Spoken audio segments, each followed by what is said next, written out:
Thank you. And I hope you enjoy the conference. That's all. Thank you, Nathan. And for the record, there was no laughter. One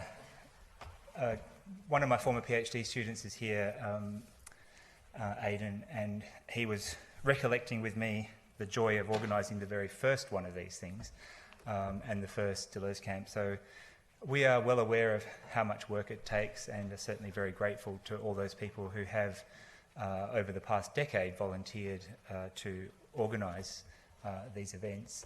It's perhaps worth reflecting a little bit on how it got started and why it got started.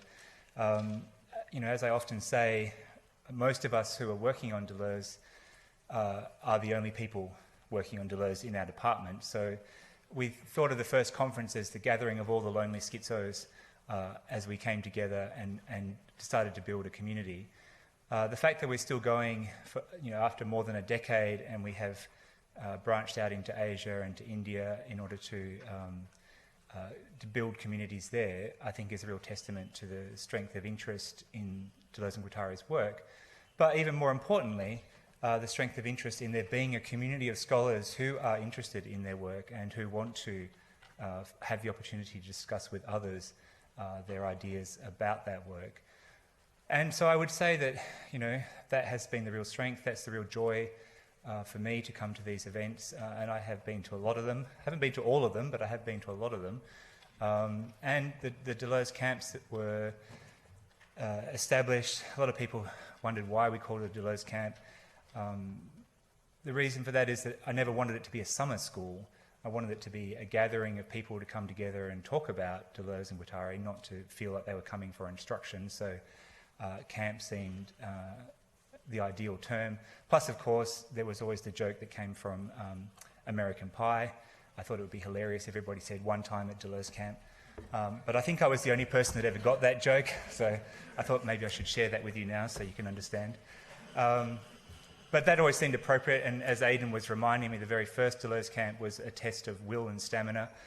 We had far fewer sessions, but we had a lot more drinking. And it was also a really kind of intense and kind of, passionate's probably not even strong enough a word for the way by which we engaged in the ideas. The fact that we're all still friends, I think, is also remarkable. So, again, a really great thing for us to have established and achieved. So just so you know, you can mark it down in your diaries. We, as Nathan has already indicated, we have already organised or have a volunteer for next year's conference up the back there, Peter, who will take us to Prague next year. If you are interested in Asia, the conference will be in Nanjing. For 2021, the Asian conference will be in Seoul, organised by Jay, who's over here, and the other conference will be in Mexico City. So mark those down in your diary. You've got some fabulous cities and fabulous places to go, and undoubtedly some great scholarship to have. So, without further ado, I haven't managed to register even, so I haven't seen who's first up on the program. Who is it? It's Len? Sorry. I got here and the line for checking in was long, and the number of friends to say hello to was also long, and I confess I privilege saying hello to people. Sorry, this is a new laptop. I don't actually know how it works. My wife bought it for me with the thought that I would figure it out, but of course she was wrong. It's my great pleasure to introduce Len Lawlor. I have had the privilege and pleasure of listening to him speak many times, so I'm looking forward to this very much. I asked for him to send me his bio and blurb, and it was kind of pretty much along the lines of he wrote some books. But just to get the technical description down, Professor Lawlor is the Edwin Earl Sparks Professor of Philosophy at Penn State University. He is the author of 8 books, most of which concern contemporary French philosophy.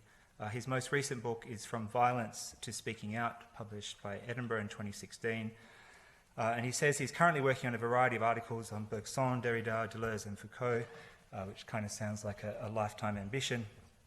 And the work on Bergson will be transformed into a book for Northwestern, and he has recently completed the English translation of Barabas's Introduction to Phenomenology of Life, which will be published by Indiana Press.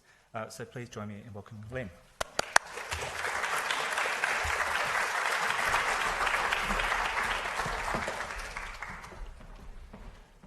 So thank you, Ian, for the introduction. And just to start, obviously, I want to thank Nathan for inviting me. It's a great honor to be here. It's really exciting. I look forward to talking with all of you over the next couple days. I got invited far enough out in advance, so I wrote this paper specifically for this conference.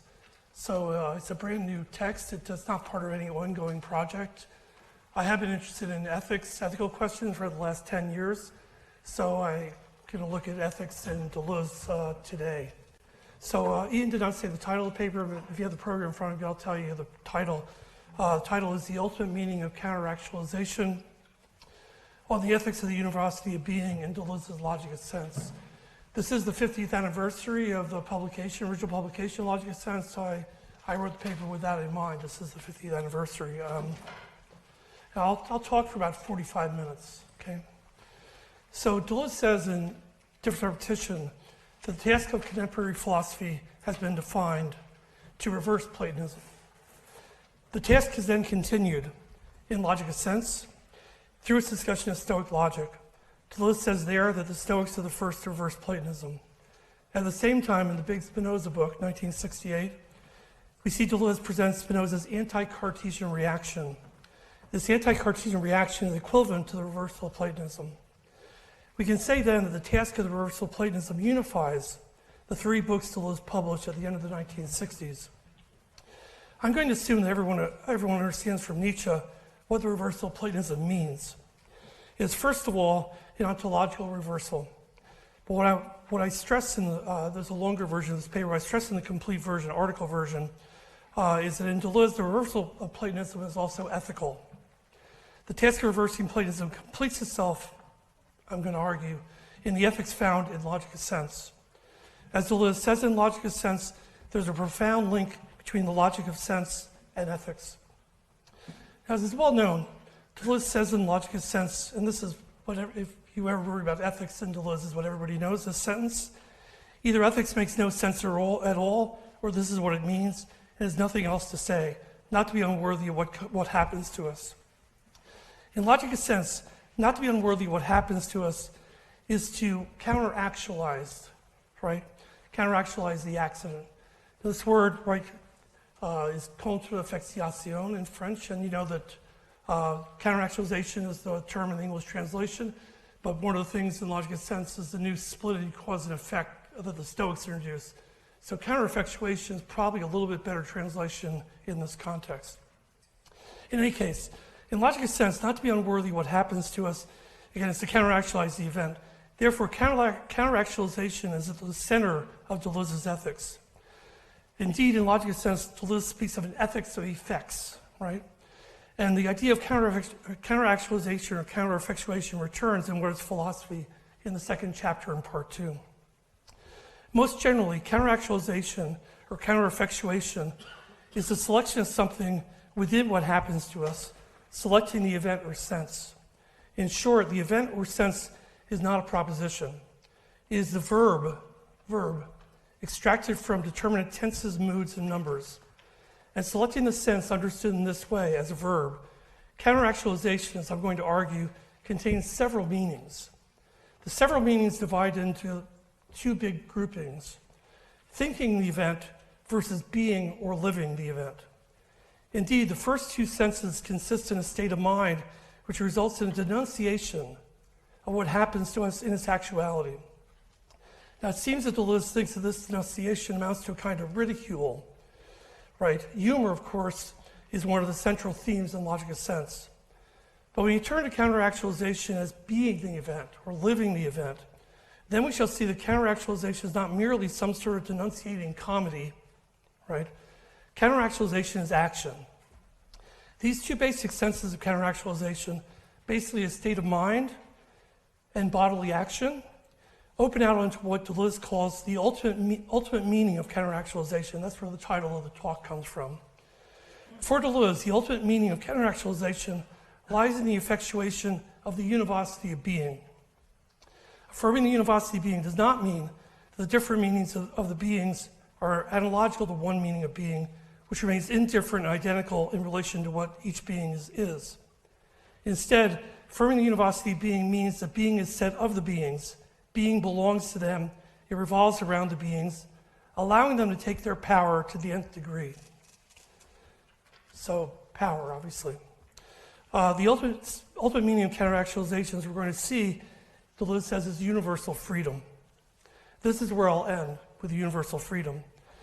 But the thesis of the essay consists in arguing that the ethics we find in logic of sense, which we can call the ethics of the univocity of being, completes in a constructive way Deleuze's early project of the reversal of Platonism. Now, there's a handout that Nathan was sending around. I hope everyone has got a copy. It's basically just definitions. And again, I mean, obviously all of you are Deleuzians and probably know a lot of these things, but just to be on the safe side, you know that logic of sense is, like most of Deleuze's philosophical texts, is highly technical, a lot of technical language. So basically the handout is just a series of definitions of crucial concepts in logic of sense. I'm going to use a lot of these concepts without defining them, so you can refer to the handout to see the definitions, right? What you have on the handout is a condensed version of the first part of this paper, which I'm not going to read to save a little time. So it's the idea of sense for structure or static genesis, the two readings of time, chronos and aeon. But just here's a little summary, just so you don't have to read everything on the handout. So again, if you probably know these things, but just to be on the safe side, sense is defined as being neutral in relation to determinate significations and determinate states of affairs. It has the form of the infinitive verb, and maybe everyone remembers this from logic of sense, but it's a crucial idea. It's the infinitive verb. Structure is defined by two heterogeneous and divergent series, synthesized by a paradoxical instance. The paradoxical instance defined in several ways in logic of sense, but the most obvious one is an object equals X, common to all possible worlds. Finally, the distinction between chronos and aeon is a distinction between time understood as limited to the present and time understood as unlimited in the past and future. Now, to a degree, these ideas overlap. However, the two readings of time, chronos against, and again, it's contra, right? We have against in English. It's chronos against aeon, contra aeon. This most clearly supports the idea of counter-actualization. Okay, so I'm going to go, there's only one section to the talk, and then I have a kind of long conclusion. So this is section 1, which is titled is Just Enough, but Not Too Much, right? Okay. Opened by actualization or effectuation, which is an experience of madness or injury to one's body, counter-actualization is not voluntary, right? Counter-actualization for Deleuze consists in an intuition, something that happens to us, a vision. This intuition is distinct from all empirical intuitions or perceptions. It is the vision of the void, or what Deleuze calls neutrality, devoid of any content of the corporeal mixtures. This neutrality in relation to all spatio-temporal determinations explains why Deleuze calls the willing of the event a will of indifference. Neutrality or indifference is prior to all determinate or empirical differences.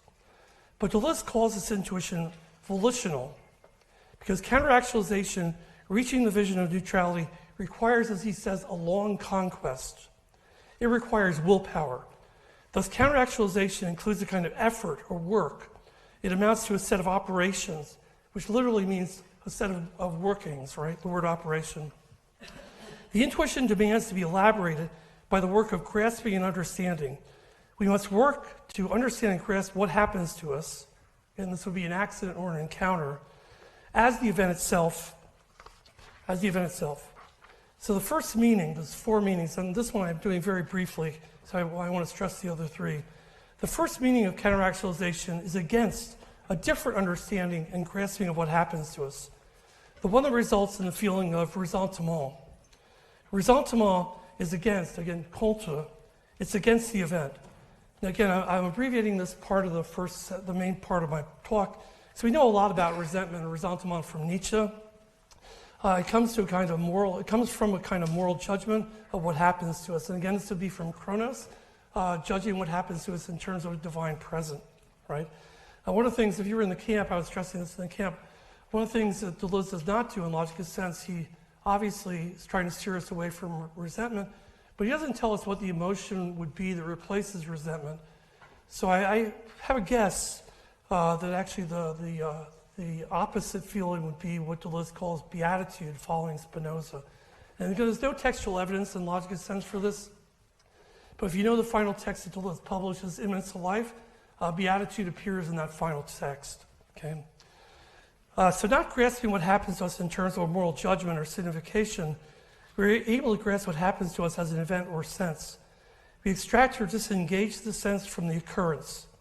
As extracted and disengaged, the sense is neutral in relation to all spatio-temporal determinations. Sense then differs in nature from its corporeal occurrence, which is spatially and temporally determinate. However, the difference in nature is fragile, since sense can always collapse into the occurrence which produced it. There must then be a way of preserving sense's difference in nature.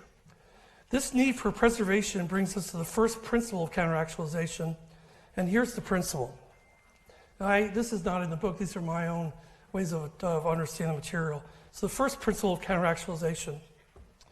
Sense can preserve its difference from the corporeal cause only to the degree that is linked to a quasi-cause which is itself incorporeal.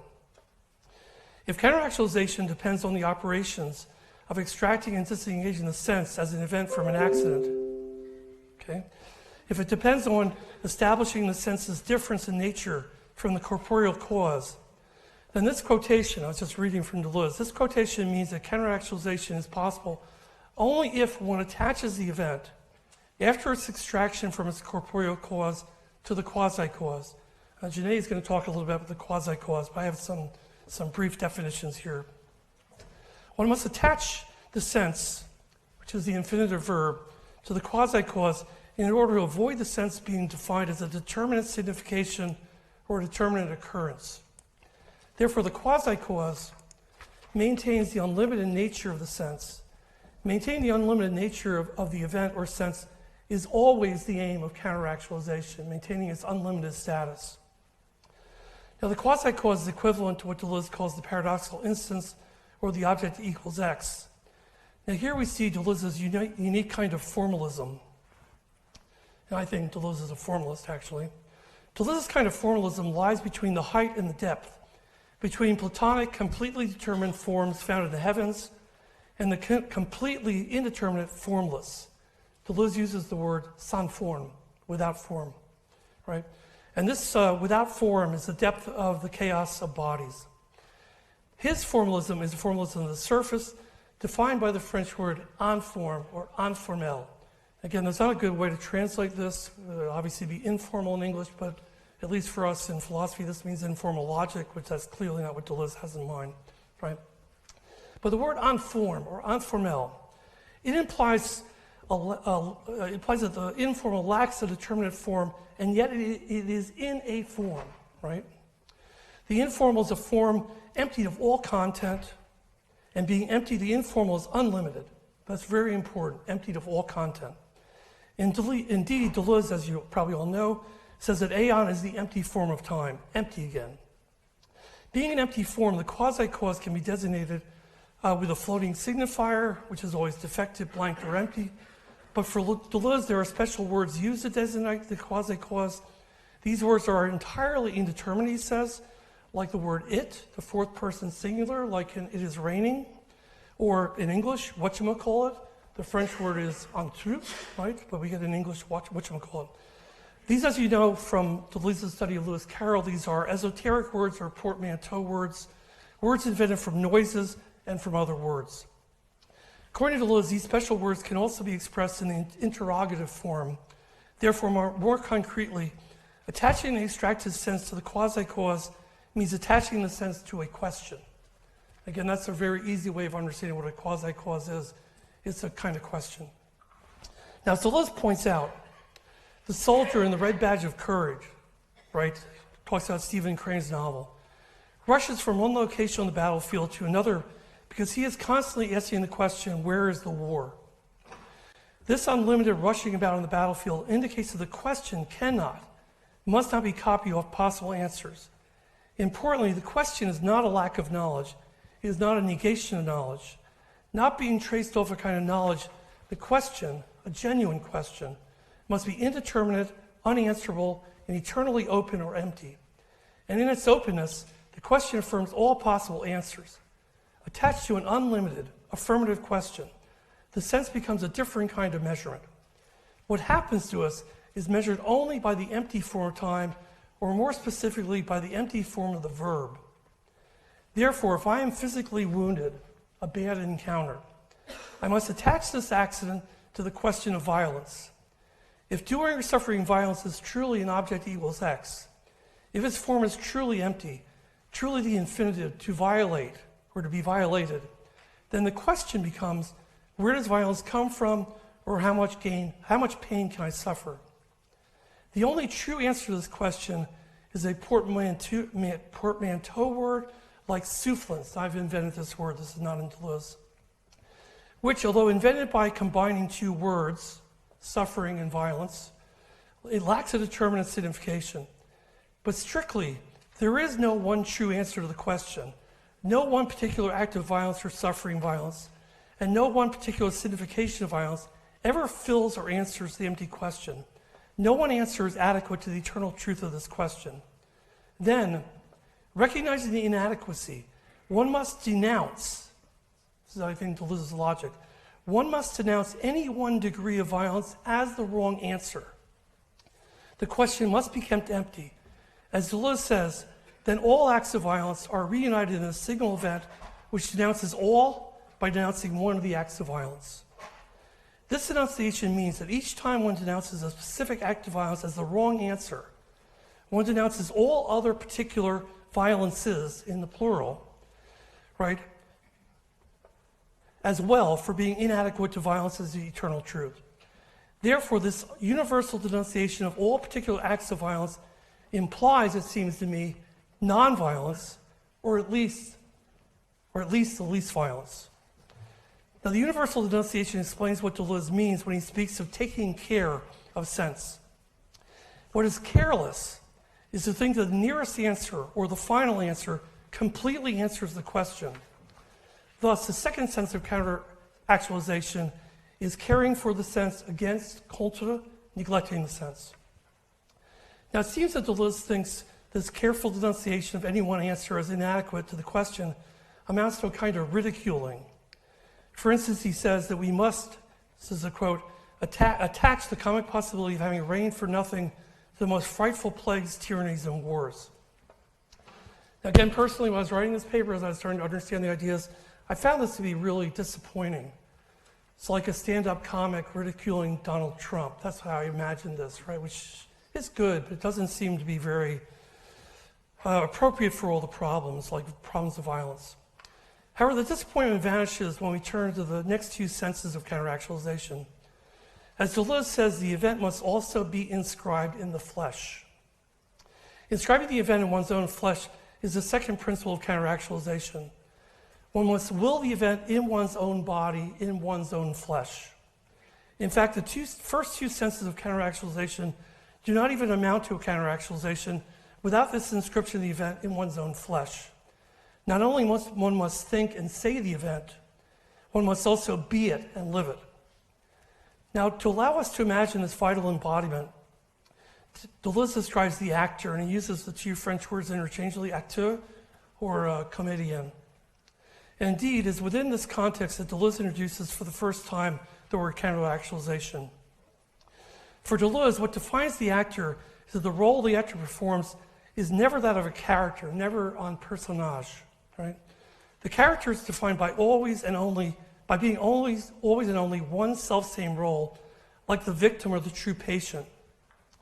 In contrast, what the actor performs is one role which performs other roles. The actor then portrays a multiplicity. The actor is able to portray a multiplicity because the actor portrays, acts out, or plays, this is a quote from Deleuze, something which does not stop getting out ahead, and does not stop delaying. that does not stop, period. Does not stop hoping and remembering. Because the verbs in the quotation are infinitives. Devancer and retarder, expere and rappeler. The actor's portrayal does not designate a determinate occurrence. Instead, like a mime whose actions never explicitly show what is being mimed, the actor expresses something which is never completely present. In contrast, if the actor portrays a character, the actor then portrays hopes or fears in the future and remembers or repents in the past. This kind of hope and memory are bound to the present, to a past present or a future present. Indeed, because the verbs in this quotation are in the form of the present indicative, the character's hopes and fears, his memories and regrets, designate a determinate occurrence. While the actor character portrays the one point at which hoping and remembering stops, the actor multiplicity portrays incessant hoping and remembering. Thus, we have the third sense of counter-actualization, the embodiment of plural hopings and rememberings against contra, the embodiment of one hope and one memory. One constantly hopes for more futures, and one constantly remembers more pasts. Now, the actor's embodiment of the event, however, contains a risk. To say this again, the event or sense is caused by corporeal mixtures. The bottom ascends to the surface, and one becomes actually wounded or ill. Because the second principle of counter-actualization necessitates the sense being embodied. Because one must act out, must actually be the being wounded or being ill. But the risk of actually being wounded or ill is not the most extreme risk. The most extreme risk is that of death. Following Blanchot, Deleuze makes a distinction within death. On the one hand, there is my personal death, is when the time has come for me, myself, my person to die. On the other hand, there is an impersonal death, one that does not concern me. This is a death that happens constantly to others. As Blanchot would say, they are dying. The they are dying is the background murmur of the incessant destruction of living forms. Now, for me, as a person, this destruction takes the form of aging, the nearly silent and very slow loss of one bodily form after another. But then there are the noisy and immediate accidents of our lives, blows to our bodies and spirit from others, like the failure of marriage. As Deleuze quotes F. Scott Fitzgerald, all of life is a process of breaking down. Now, according to Deleuze, there are various ways to associate the small, unnoticeable cracks of one's life with its big, pronounced blows. He says the use of drugs or alcohol, madness or suicide. These ways of associating the two faces of death would be what Deleuze calls the full actualization of the event in a corporeal mixture. Clearly, however, the most extreme risk of actualizing the event in one's own flesh is the risk of suicide. However, Deleuze argues, again following Blanchot, that there is something illusory about suicide. Suicide is a will to make death be present to me, is the will to determine the exact day and time of my death. Now is the moment for me to die. Yet death seems obvious to me. Blanchot stresses this in the space of literature. Death is never present to me. I never see it. It never comes to me. Since with death comes, I am dead and see no more. Thus, if counter-actualization is a long conquest, it works towards nothing less than dispelling the illusion of what suicide seems and only seems to accomplish. If I can avoid the full articulation of the event in my body, the embodiment of the event amounts to being, as Deleuze says, a little alcoholic, a little crazy, just enough to extend the crack, but not enough to deepen it irremediably. Thus, the fourth sense of counter-actualization is the just enough embodiment against the full embodiment. Now that's the first section, and I've not been looking at time. Doing okay so far? Okay. So this is the conclusion of the paper. It's kind of a long conclusion. It's called The Ultimate Meaning of Counter-Actualization, which is the title of the talk as well, right? Again, this has been a complicated development of the meanings of counter-actualization. Most fundamentally, counter-actualization is a doubling operation. This doubling can be seen in counter-actualization's two principles. The first being that of attaching the event to the quasi-cause, and the second being that of inscribing the event in one's own flesh. In short, the two principles are divided between thinking the event and being or living the event. But to put this operation in motion, something has to happen to us, an accident or an encounter. The bottom must rise to the surface. The bottom ascending to the surface amounts to a test of oneself. Then there is a choice or a practical solution. Either select something in the accident or select the accident itself. Selecting the event in the accident opens the way to the four meanings of counter-actualization. I'm going to summarize these kind of quickly just to make sure that you understand them. Now, again, I didn't read the first one at length, but the first sense is beatitude against resentment. And you can describe beatitude as grasping and understanding what happens to us in relation to the occurrence. Occurrence is eternal truth. And this is very close to Spinoza. The occurrence is eternal truth, of course, for Deleuze is defined by aeon. This first meaning indicates then that counter-actualization is a state of mind or an attitude, one that sees or intuits, one that grasps and understands what happens to us in terms of unlimited time. That is, time not limited by an equilibrium point which would bring time to an end.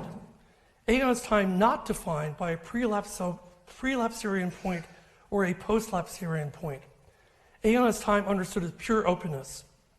The future being open and always still to come, by means of the past being endless and always already lost.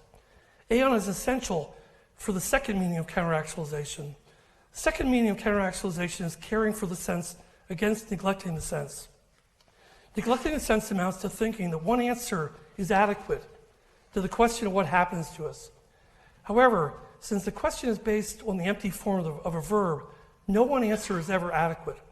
Caring for the sense lies in denouncing the one seemingly true answer as inadequate. But this denunciation also amounts to asserting that there was no one right answer in the past and there was no one right answer in the future. One must assert that there are only answers in the plural, more and more answers, an unlimited, like aeon, number of answers. This assertion would resemble stuttering, where one never quite gets to the end of the sentence. Resembling stuttering, this assertion comes close to embodying the event. There is no, as far as I can tell, there is no counter-actualization without incarnating the event. The actor, as Deleuze says, is the model for incarnating the event. Instead of playing one character, the actor plays many roles at once. The difference is between hoping and remembering something and simply and purely hoping and remembering. Thus, the third sense of counter-actualization is the embodiment of hoping and remembering against the embodiment of one hope and one memory. This third kind of counter-actualization, incarnation, contains a risk, which leads to the fourth sense. The risk is that the event or the sense of what happens to us might collapse, it is fragile. It might collapse into the noise of the mixture of bodies. The extreme risk of incarnating the event is suicide. Fundamentally for Deleuze, seems to me, if counter-actualization is against anything, it is against suicide.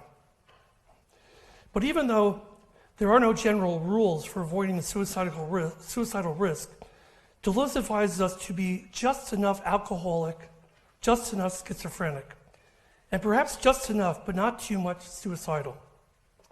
This just enough implies that when I am the event, when I embody it and make it actual in me, I am just enough deadly. Now we should recall the word acteur means not only one who performs on stage, but also one who gets things done, right? An actor. Thus I must actually be, as Deleuze says, a little bit of a gorilla, not the animal, but the warrior, right? Actually being a little bit of a gorilla is what really makes, as Deleuze says, death turn against death and war against war. Now counter-actualization becomes action. Okay? Again, you have on the handout a summary of the four meanings, which I just also summarized for you, but elaborated a little bit differently. Obviously, the most question that probably comes to mind for all of you, because I just made a very strong comment about counter-actualization being against suicide, is how to explain the fact of Deleuze committing suicide, right? At least that's the question that came to me when I finally came to this idea. Okay, so this is really getting close to the end of the paper now.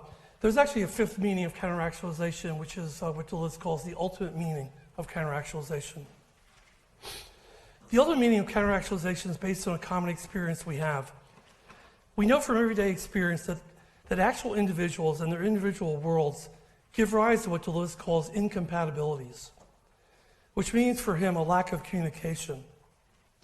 However, in contrast to the individuals and worlds, Deleuze argues that events, not individuals and their worlds, and even all events are compatible and communicate with one another.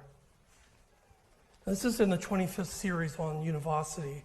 I don't know whether you heard that, but Deleuze, among his group of French philosophers, Derrida, Deleuze, Foucault, Deleuze is the only one to use the word utopia in a positive sense. The other ones just avoid it. It never appears in their corpus, but it does. So this sounds very utopian. All events communicate, right? Okay.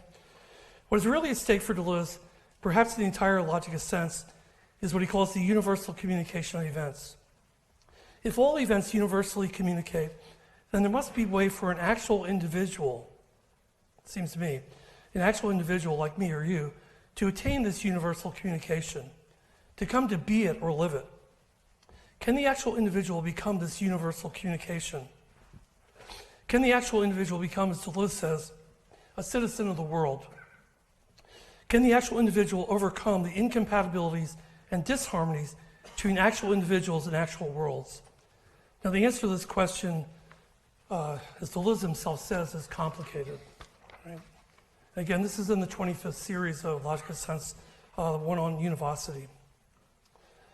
At first, I'm going to summarize Deleuze's description of this, and then I have a way of paraphrasing, which I hope is a little bit easier to understand. This is very, very complicated. So at first, Deleuze says, it would be necessary for the individual to grasp itself as an event, which is no small feat. Because Deleuze says to do this requires a long conquest, right? If the actual individual, me or you, is in the process of counter-actualization, the individual has, or has at least tried to grasp oneself in this way as an event. But according to Deleuze, it'd be necessary for the individual to grasp the event inside of it as another individual grafted onto it. This grafted individual seems to mean that since the individual grafted onto me is my event, there is a relation of sameness between me and other individuals. But also, it seems to mean that since the individual is grafted onto me, the other individual remains different from me. The grasping of one's own event as an individual sets up, it seems to me, a relation of sameness and difference. It is a mirroring relationship. Therefore, the actual individual would not understand and will the event in itself without also understanding and willing all other events as individuals, and without willing all the other individuals as events. The transition to this conclusion seems that if I grasp the event which is me as another grafted individual, and therefore a mirroring relationship has been established, a relation of sameness and difference, then all other events I encounter would be seen as individuals, and these individuals as individuals would be the same as my event as an individual. But also all individuals would be grasped as events, as something singular, which would make the individual different from me. The same mirroring relationship in me would be established between me and others. As Deleuze says, each individual would be like the mirror for the condensation of singularities, events, and each would be a distance in the mirror. Each world would be a distance in the mirror. This willing of oneself as an event, and therefore as another individual, and understanding and willing other events as individuals and other individuals as events, is, as Deleuze says, the ultimate meaning of counter-actualization. Now I'm going to redescribe this through a series of steps. Again, I don't know, Deleuze is such a hard philosopher to read. I mean, I always try to see if I can extract a kind of a method or even a recipe for doing what he's talking about. So here's how I think it goes, a series of steps. I begin by grasping myself as an event, which implies I grasp myself as no one, anonymous, not as an individual, or more precisely as an object equals X, as the quasi-cause. I understand myself not as an identity, but as two divergent and heterogeneous series. Or you can say that grasping oneself as an event is to grasp oneself as an unanswerable or unlimited question. This grasping liberates me from the determinate spatio-temporal determinations in which I find myself. It liberates me from the judgments of the divine present. Then second step, I grasp the event or question within me as an individual grafted onto me. That's the word, the verb is grafé, right, grafted. Since grafted has a botanical sense, the word implies that me and the other individual within me generates something new.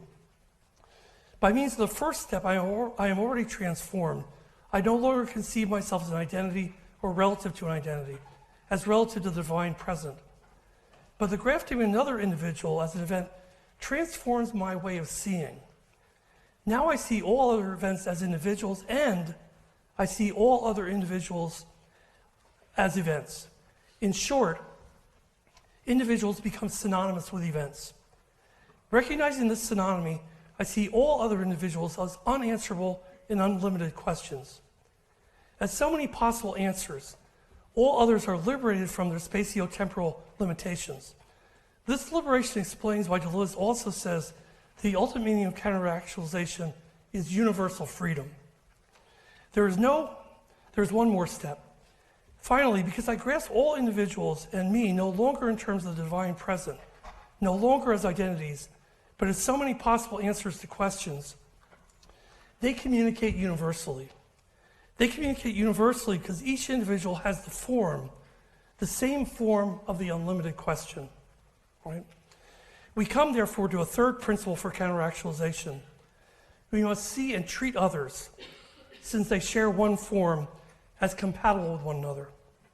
Then, there are so many answers to one single question.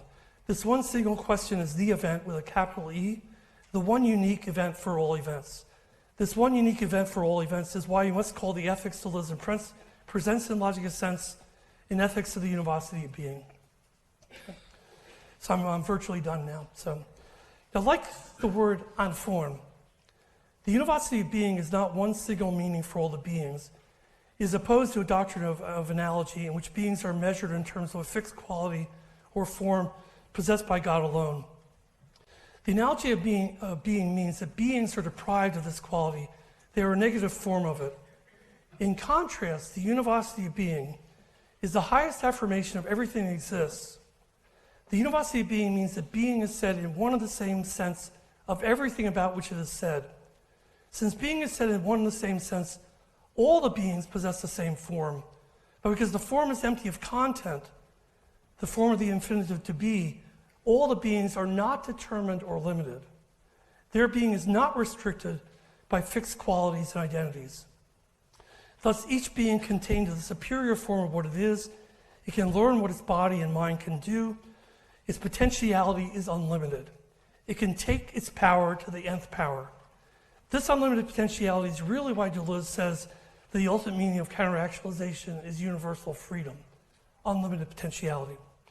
The doctrine of the Univocity of Being, therefore, is a doctrine of radical anti-hierarchy, or is a doctrine of radical equality. As a doctrine of radical equality, all beings are equal in their difference. We must see not the doctrine, but the ethics of the Univocity of Being as the completion of Deleuze's 1960s project of reversing Platonism. Reversing Platonism not only aims to strip essences of their causal and definitional efficacy, it also aims, as Deleuze says, to destroy Platonism's moral foundation, destroy its moral foundation. As Deleuze says, what is really immoral is the use of moral notions like just or unjust, fault or merit. Reversing Platonism is a movement of demoralization. But this destruction or critical phase of reversing Platonism is not and must not be done for its own sake. It must lead to something constructive.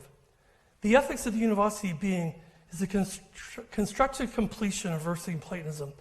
It presents us with a way of life which consists in attempting to liberate all beings so they may exercise their power without limitation.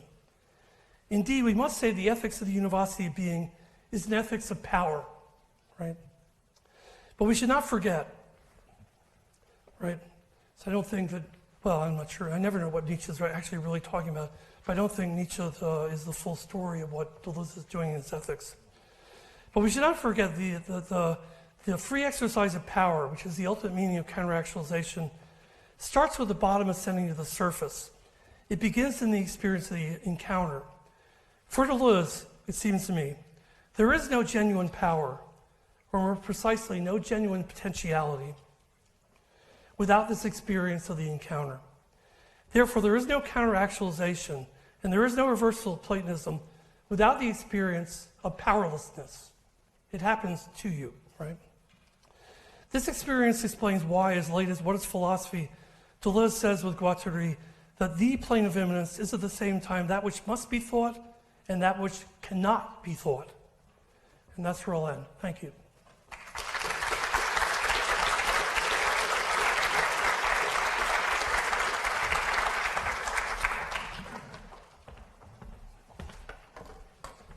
Is it okay with time? Perfect. You have time for this question? Yeah, I'll answer some questions. If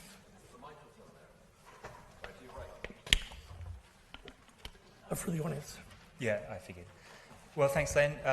I just wanted to say that it was gratifying to hear you say Deleuze is a formalist. I've been saying it for years and felt very lonely in doing that. And secondly, to curse you for making me have to go back and reread Logic of Sense, which you explained beautifully. It's not a walk in the park. It's not easy. We do have some time for questions, so if you would like. It's up in the middle here. Nathan's going to bring the microphone to you. It sounds like an existential question, Nathan. I mean.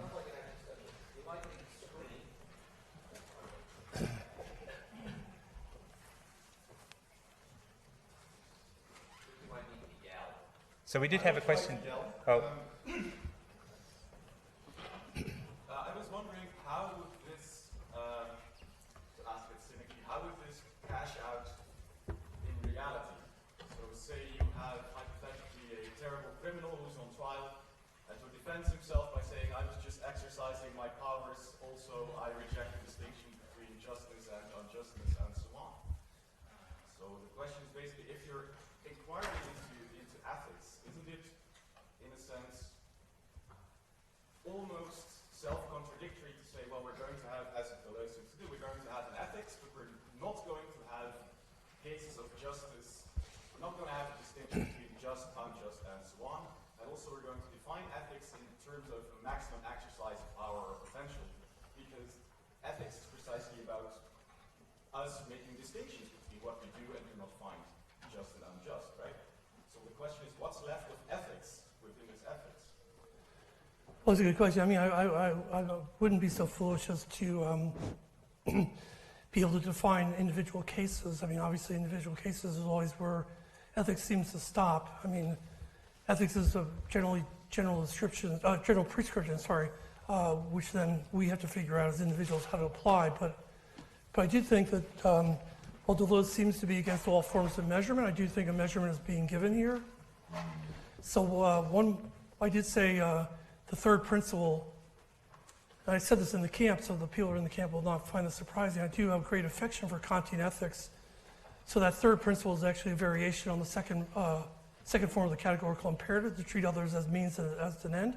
So one way of measuring other people's actions, because that's what I think you're asking me to do, how to measure them as, let's say, good or evil, good or bad, right, is to whether they treated others as unlimited questions.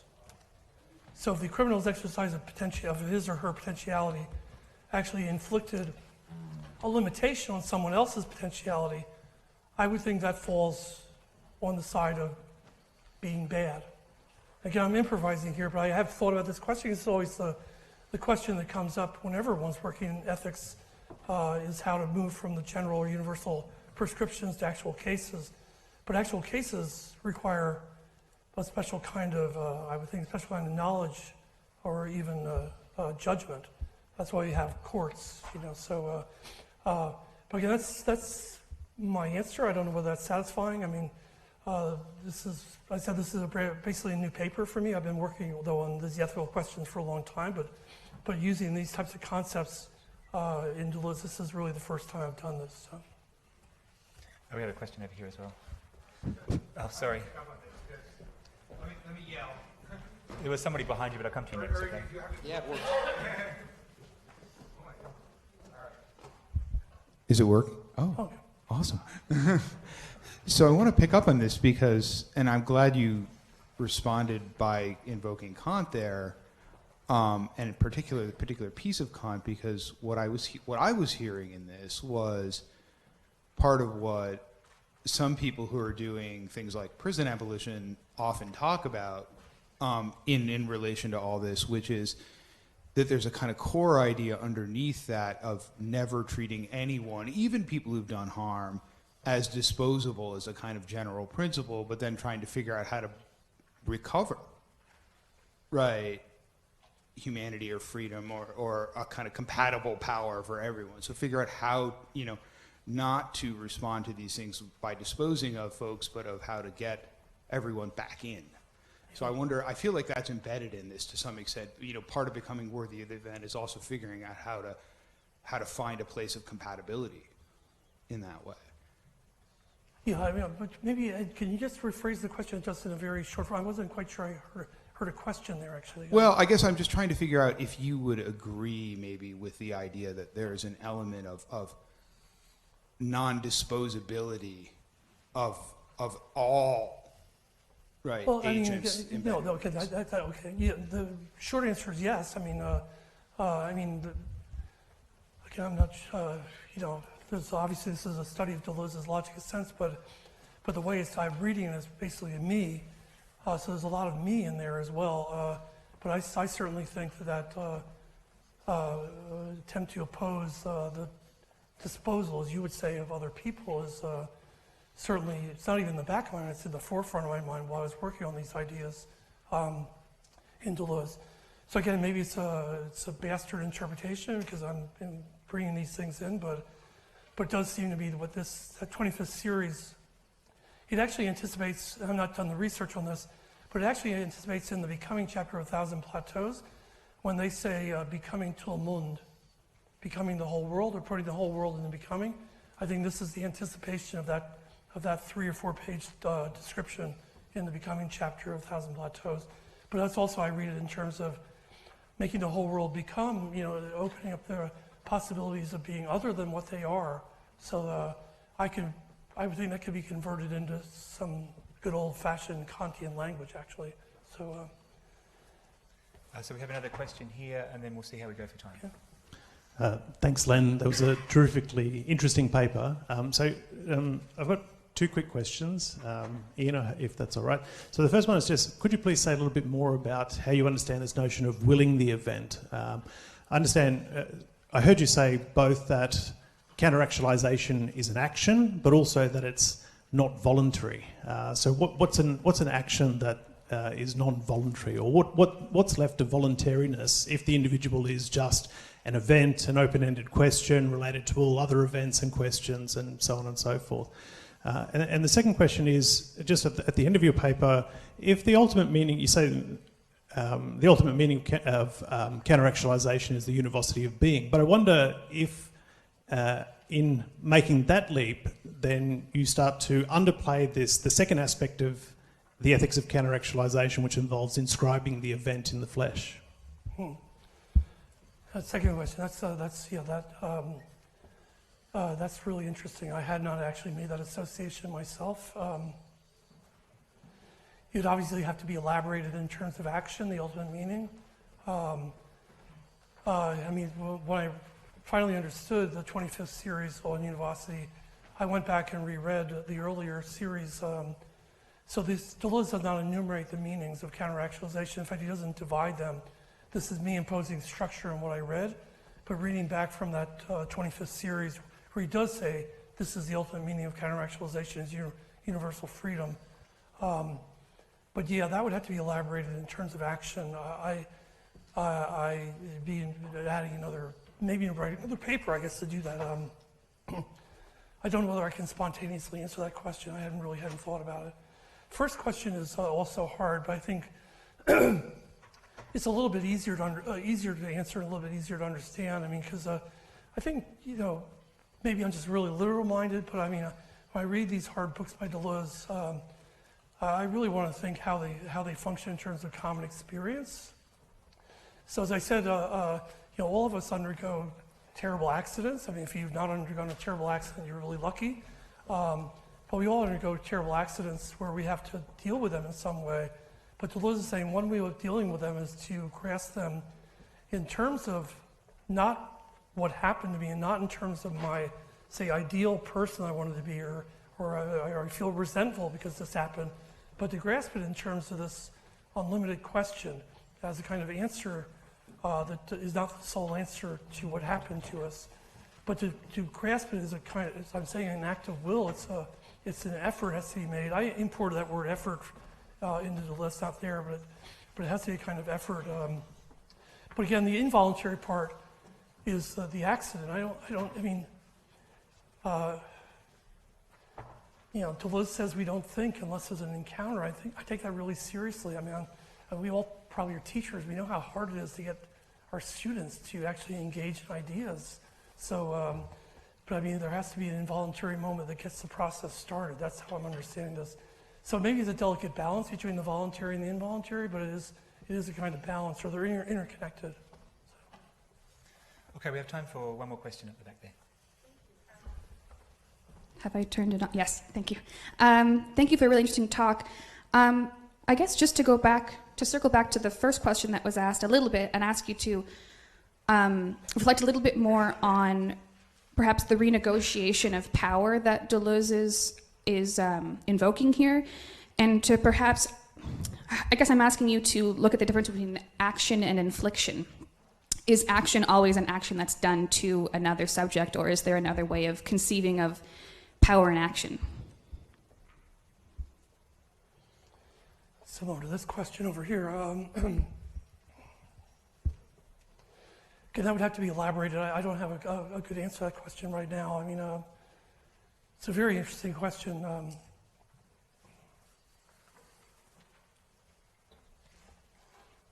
mean, I don't want to give a sort of quick answer. That's a really serious question. I mean, obviously there's been a lot of work done on the analytic side of philosophy in action theory, most of which I'm not very familiar with. But I mean, it is a really big question about how to define action, and in a way that does not inflict.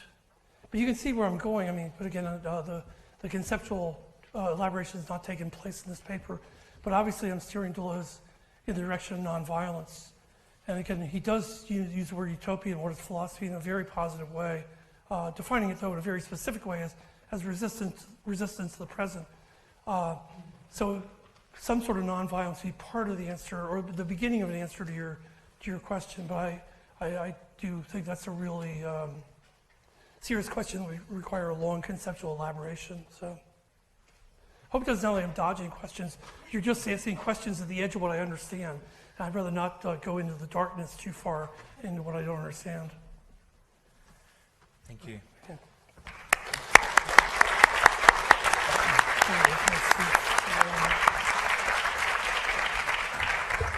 Apologies if I did not get to you for questions, but as you can appreciate, we're always on a schedule.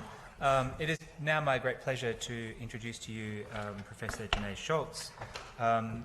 I first met her at the conference in New Orleans several years ago, and since then she has been a publishing powerhouse, and I have had the great pleasure of publishing some of those books. And I would just add as a kind of afterword to my previous introduction, the sense of community of coming together for these events should be understood not just as listening to people, but also reading people. And I think, the sort of the publishing side of what we do, which is supported by Carol at Edinburgh University Press, is tremendously important, and we should, make a conscious effort to read each other. So on that note, let me kind of go through the distinguished achievements of Janay. So her first book, which was published by Edinburgh, was The Invention of a People, Heidegger and Deleuze on Art and the Political, in which she contemplates the new political futures by reconceptualizing ontology through the imaginative creative paradigms open through the aesthetic considerations of Heidegger and Deleuze. She now has a new edited volume out called Deleuze and the Schizoanalysis of Feminism, which I have the one and only copy in circulation at the moment, and so I was able to, well, I must confess I have seen the PDF before this, but it's a fabulous contribution to the ongoing discussion and reconfiguration of the work by feminist Deleuze scholars, about which I think it has to be said that there's not enough of it, so it's really terrific that Janae has been, with Sherry, has been able to pull together some new voices and add to the discussion and launch it off in a really interesting and new direction. She's also co-editing a volume entitled French and Italian Stoicisms from Sartre Gumben, which will be available next spring, so please join me in welcoming Janae.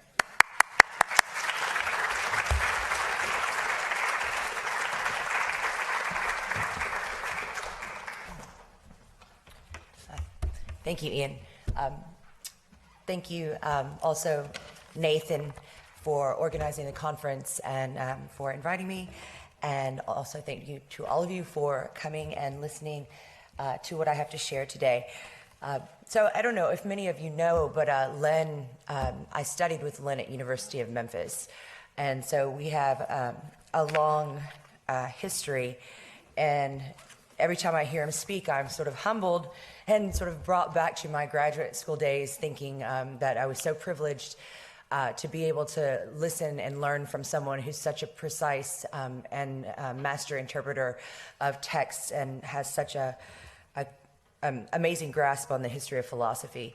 So it's no surprise then, though even though we did not collaborate in the sense of what are we going to do, my paper also is on logic of sense, and there will be some overlaps, I think, in some of the ways that some of the concepts we're discussing, but it's definitely a different sense of sense. So let me gather my papers here really quickly. Make sure I have everything. Okay. So the last thing that Ian said is true. I am in the process of the final stages of editing a volume with my co-editor, Kurt Lamp, who is a classicist. It's on French philosophy and Stoicism. And so my contribution in the book has to do with Deleuze and Stoicism and logic of sense, of course. And it was also really interesting to collaborate with those in the classicists who really, really know the ancient philosophy and the Stoics. And so in this paper and in my contribution for that volume, I really went back to logic of sense with the idea of really trying to understand what's going on with and how Deleuze is reading the Stoics. So it does put, I think, a little different spin on what I'm going to say. So, shall I begin? So the title is Deleuze and, so you have the title. In Logic of Sense, Deleuze explicitly aligns his thinking on sense and event with the Stoics, elaborating upon the Stoic distinction between causal bodies and incorporeal effects to accommodate his ontology of the virtual and the actual, praising the Stoics as the only ethical position worth pursuing. Thus, it's worth pursuing the question of just how much of Stoic ethics, generally considered an ethics of perfection of rational disposition, obtains in Deleuze's appropriation. Deleuze finds a counterpart in the Stoics to his desire to liberate ethics from views of morality based on transcendent truths and universal principles, preferring rather an ethological or ontological view of ethics as a practice of living in conformity with life, immanence, or cosmic order. What's interesting, though, is that, of course, the cosmic order is very different in the Stoics. They talk about sort of ultimate sort of rationality and of cosmic order, and of course, they are determinists in terms of ontology. So what I argue is that Deleuze's ethics offers a transformed understanding of Stoic oikosis, which is the idea of sort of living in agreement and ability to live in agreement with nature, and necessitates a reformulation of spiritual exercises, something that was, I don't know if we could say popularized, but the term through the work of Pierre Hadot on the Stoics has become more well known, and practices proper to ethics. So the further goal of the essay is to reconcile aspects of Deleuze's philosophy that seem in tension with or divergent from certain Stoic principles, and by doing so, contemplate the way that Deleuze's philosophy, while intimately bound to Stoicism, reflects its inversion in relation to the passions, which I'm going to say he, rather than becoming apathos, it's an amplification or intensification of passions or affect, and spiritual exercises, which I think get re-envisioned in terms of the practices of experimentation. So as highlighted, Deleuze claims that the only true ethics is the ethics of the event, which he understands as becoming worthy of what happens to us. So, of course, Lynn has already addressed and broached that. This ethical prerogative bears resemblance to the fundamental Stoic mantra, don't seek to have events happen as you wish, but wish them to happen as they do happen. And of course, this mantra is intimately tied to the Stoic sense of fate, that events are the effects of a network of necessarily connected causes. Thus, our human prerogative should be to make peace, so to speak, with the causal order, and moreover, try to understand and become aware of our place in it, according to the Stoics. The questions that arise are, at least for me, how do we become worthy of what happens? What do we mean by what happens to us? And what is the sense of willing involved here? In Stoicism, this principle to will events as they happen is derived from Zeno's fundamental ethical insight and moral end to live in agreement with nature. Combined with Stoic physics, this leads to a very specific understanding of how to live. The Stoics held the view that the cosmos is fully material, causally determined, and rationally, divinely ordered. Cosmologically, the Stoics believed that the universe is a unified, finite whole composed of two principles, one active, which is reason or God, and one passive, matter, both of which, though, are corporeal.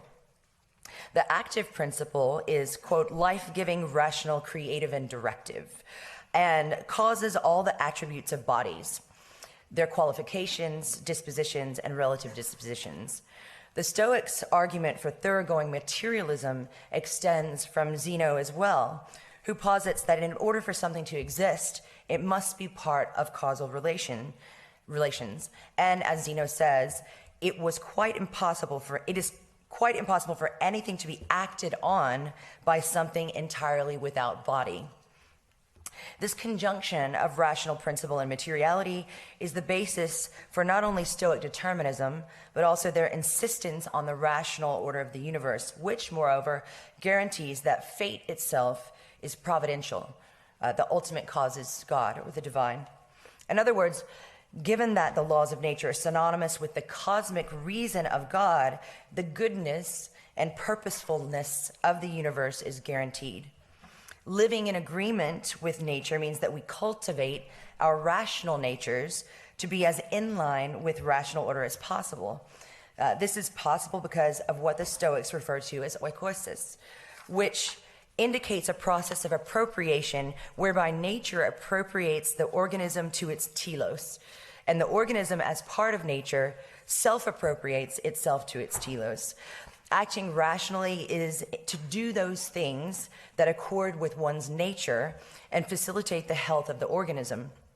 And as we shall see, explicitly means a movement both beyond passions and affectations, a life internally regulated as closely as possible to the rational nature of the universe. So to become more in line, our nature, which is part of the ultimate cosmic order, is to become more rational, and to thus tamp down the passions. Thus, to become worthy of what happens to us from a Stoic standpoint is bound up with ascending to the most rational part of our natures and accepting or understanding the dictates of fate.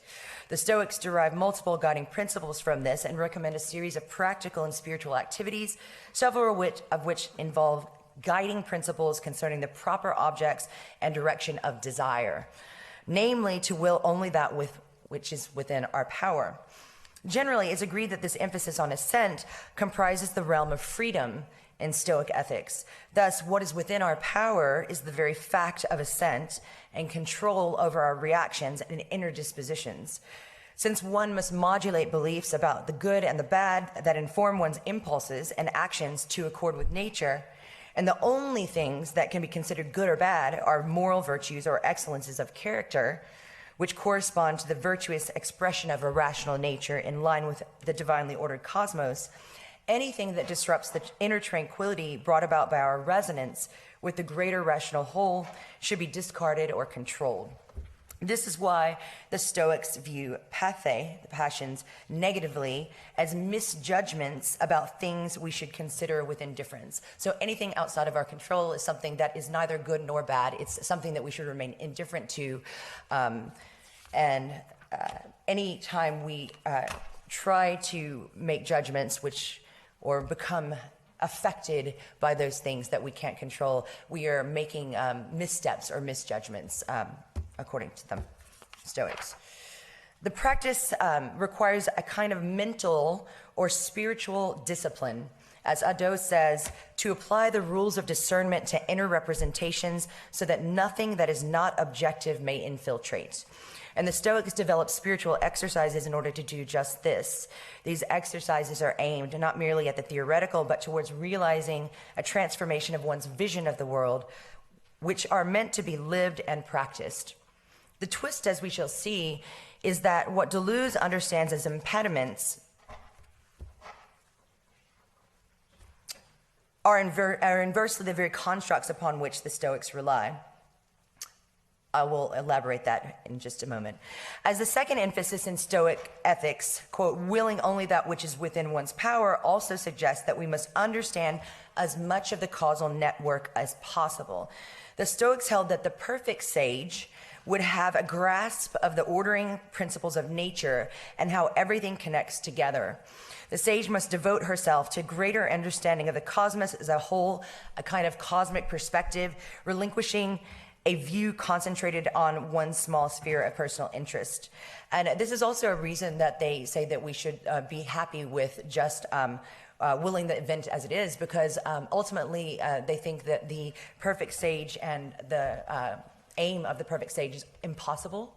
So instead they have a sort of resignatory view, since perfect knowledge isn't possible, to then not try to interpret the causal order. Deleuze endorses a similar division between judgment or sense, logic, and attention to the cosmic perspective, physics. And John Sellers, who's written, and one of the main persons who's worked on Stoicism and Deleuze, even designates logic of sense as related to the first pole, the logic or the pole of judgment and sense, and a thousand plateaus as concerned with the second, making the case for a holistic approach to his ethics. My contention is that these poles, though derived from Stoicism, are also the place of Deleuze's inversion of Stoicism. In order to fully appreciate how, we must extend Steller's claim of the need to look at Deleuze's corpus as a whole. I'll begin by parsing through several points of dislocation between Deleuze and the Stoics' ethical accounts, specifically when understood in relation to the processes of actualization and counter-actualization originated from his earlier work. So this is the next section, actualization, counter-actualization, and the intensive field. And I don't know if I should be happy that Lynn went before me to give such a wonderful account of counter-actualization. I'll just say that, you know, it's implicit. Or maybe it's more something that I can work through even more now that I've heard such a brilliant account. Though willing the event has often been associated with the purely logical or virtual, so the metaphysical surface, the event as incorporeal, I'm interested in examining the event from Deleuze's stance towards its bodily incorporation as integral to the ethics of becoming worthy of the event. And so in this sense, I think that Len's insistence that we must have, willing the event is both a thinking and a being is very much in line with what I want to argue as well. Deleuze says that the Stoic sage is one who, quote, understands the pure event and also wills the embodiment and the actualization of the pure incorporeal event in a state of affairs and in his or her own body and flesh, raising the question of whether and how willing the event concerns both the logical and physical pole of the Stoic division. So in Logic of Sense, Deleuze says that the Stoics were the first to radically distinguish between two planes of being, bodies and states of affairs which exist, the corporeal, and incorporeals which subsist. Now, as thoroughgoing materialists, the Stoics would say that causes, so only bodies can be causes, right? And so this is the determination or sort of radical determinism in their philosophy. But they also hold the place for the conditions for us to be able to think material bodies, and so these are incorporeals, and they name several. Deleuze focuses mainly upon lecta, which are sayables. These are sort of logical or dialectical attributes, but in the Stoics, they're also void in time and space. In describing these as subsisting or inhering in states of affairs that result from bodies expressed as verbs, the infinitive, and existing at the limit or surface of being. They designate a way of being and are intimately connected to bodies. So growing, becoming smaller, or being cut are examples. For Deleuze, this Stoic distribution implies, quote, an entirely new cleavage of causal relation. On the plane of being or bodies, they refer causes to causes. While at the surface, the bodies are the causes of incorporeal surface effects, the rising to the surface, the provocation, the accident, which again, well, I actually had a section in here. So Deleuze really follows Emile Breyer, who wrote on Stoicism, and so this would be his kind of source or entrance into the Stoics. So following Breyer,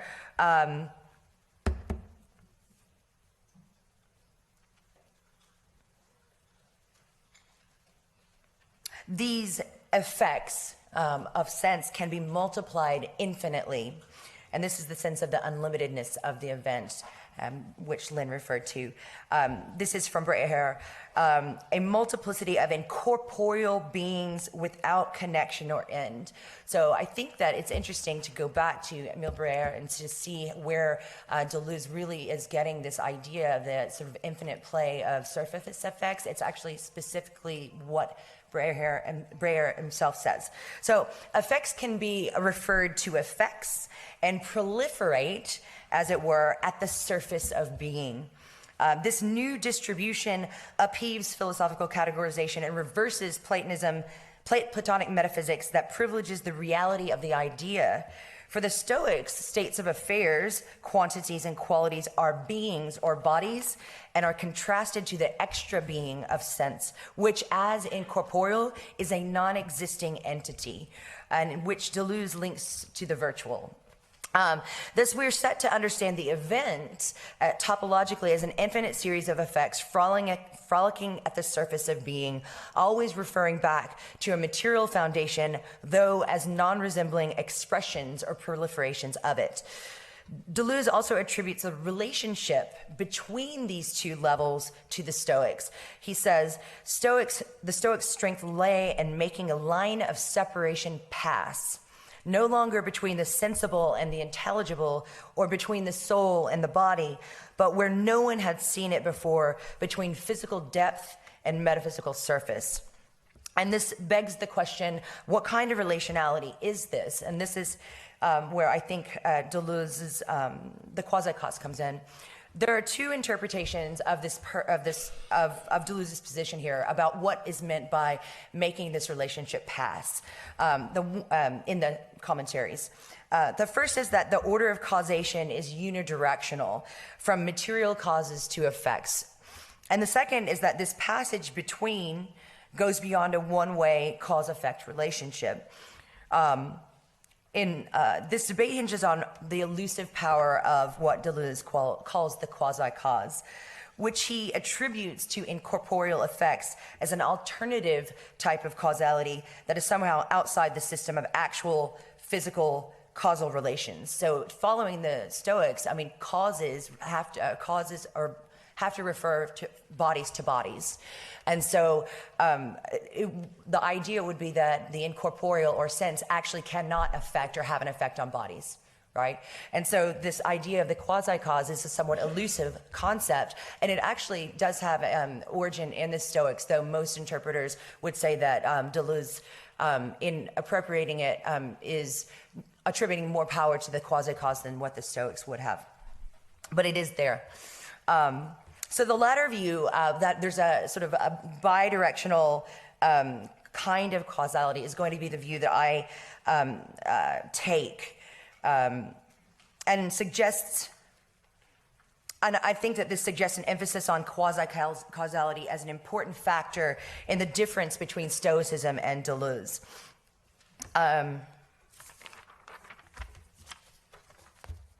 So this is a little bit of the part of the paper that I cut, so hopefully it's going to make sense. Deleuze utilizes the theory of the event to propose another affinity with Stoic philosophy as well, that of fate. And it's here that one might begin to see the possible impact of a reformulated emphasis on quasi-causality. So the following quote is going to serve as our guiding quote through this next section. And yeah, here it is. And it's actually the first one, yes. So the event is not what occurs, an accident. It is inside what occurs, purely expressed. It signals and awaits us to become worthy of what happens to us, and thus to will and release the event, to become the offspring of one's own events, and thereby to be reborn, to have one more birth.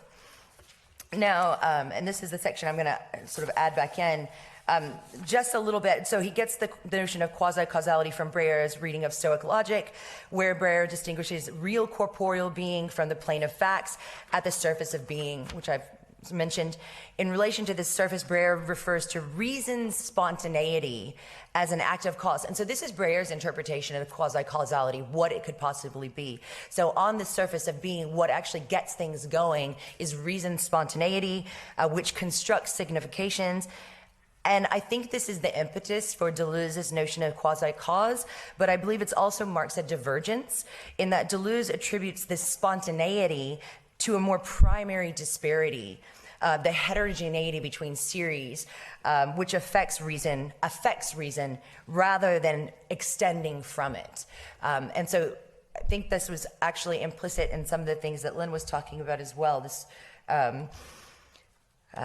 sort of informal, but yeah. So this is the disparity or the unequalness, is what explains the proliferation of a, quote, multiplicity of incorporeal beings without connection or end in Deleuze. So Deleuze describes the quasi-cause as a mark of difference between heterogeneous series, the unequal or the aleatory, and though there are a few commentators who agree that Deleuze's interpretation of quasi-causality is compatible with the Stoics, many have suggested that it's idiosyncratic. And he attributes more power to this feature than most Stoics would concede.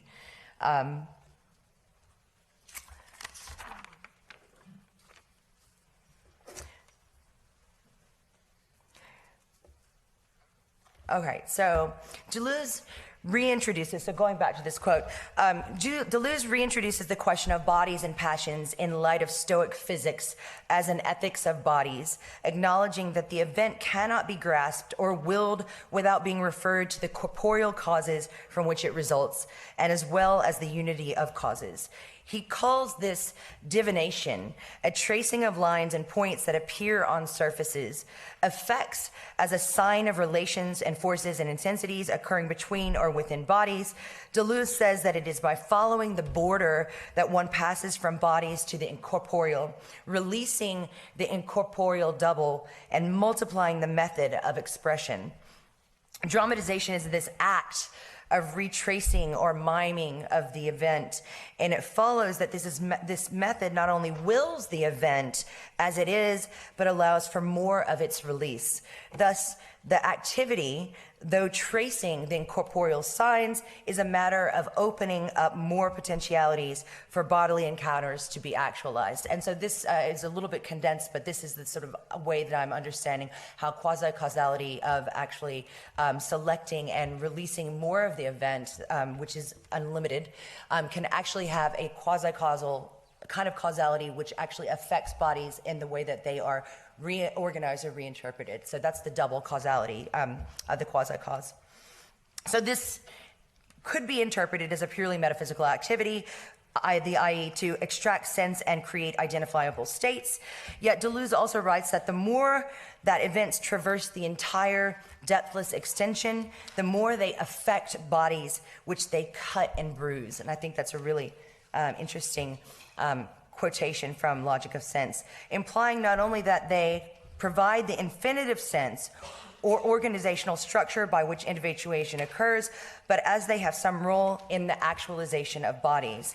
In other words, incorporeal events do play a role in the selection involved in actualization of particular bodies out of the dynamic processes of the intensive, in terms of which these will be expressed. Quote, as long as the surface holds, not only will sense be unfolded, but it will also partake of the quasi-cause attached to it. It, in turn, brings about individuation and all that ensues in a process of determination of bodies. So I think this is, again, the way that the Stoics would not have understood quasi-causality, and Deleuze goes beyond that. The depth has the power to organize surfaces, but Deleuze insists that it is the surface, the locus of the quasi-cause, which is like a theater for reshuffling of singularities, condensations, and fusions.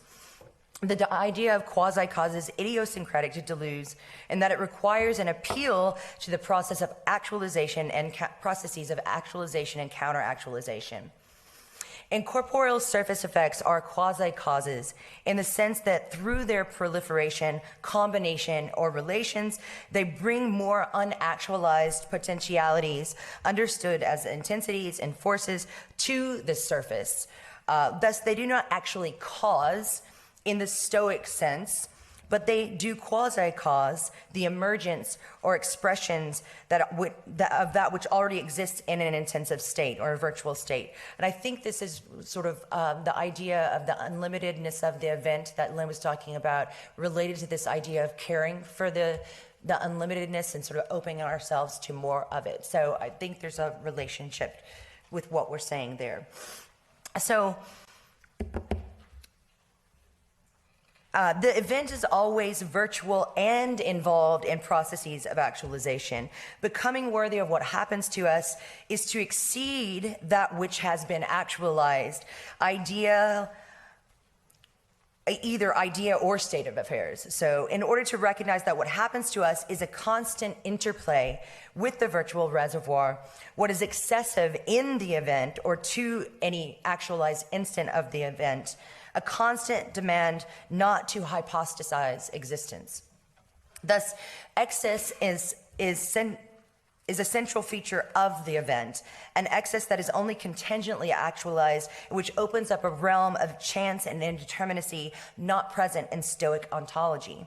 The event is, quote, a paradoxical element intervening as nonsense or as an aleatory point and operating as a quasi-cause, end quote. That, yes, it is the case that this event is incorporeal, but it also intervenes on the intensive plenum of pre-individuated forces, which form the immanent field. This is sort of the causal relation, this depth rising to the surface, out of which bodies arise. Bodies do not pre-exist their relations, and bodies do not exhaust the excessivity of eminence, but thus there is a connection back to effects wherein they provide illumination of different potential relations and a framework for making those connections. Willing the event is willing the release of more of the event. This is what is at stake in so many of Deleuze's invocations to make oneself a body without organs, to dismantle the self and to become worthy of the event. Deleuze has said that we need more resistance to the present. Let us interpret that in light of what we have just said to mean that resistance to the present means resisting interpreting the real only in terms of the actualized. Then we have a new way of conceiving what it means to be worthy of what happens to us.